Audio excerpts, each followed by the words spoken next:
On quitte les airs pour un autre sport en plein boom depuis une quinzaine d'années, le parcours.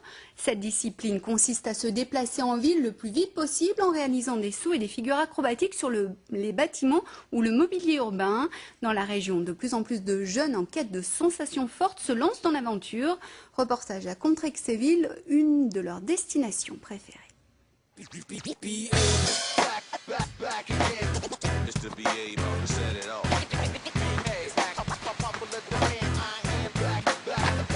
Ils ont décidé de s'approprier la rue, ses places, ses bancs, ses fontaines. Un terrain de jeu gigantesque où le moindre élément de décor se transforme en un nouveau défi. Thomas et Alexis sont tous deux des traceurs. C'est comme ça que l'on appelle les adeptes du parcours. Le parcours, c'est se déplacer d'un point A à un point B le plus rapidement possible. C'est se servir de tous les barrières, les murs, vraiment tout. On peut faire plein de choses sur toute la ville. On a vraiment un immense terrain de jeu, quoi. Rien que de le fait de sauter une barrière, ça apporte cette sensation de liberté. Moi, je l'appelle comme ça. C'est une sensation où tu es unique et tu traces ton propre chemin.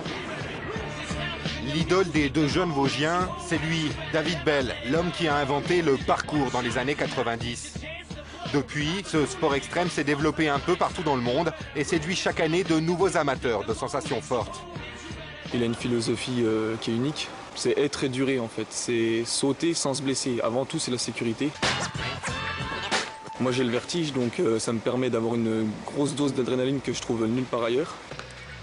La sécurité reste la règle de base du parcours.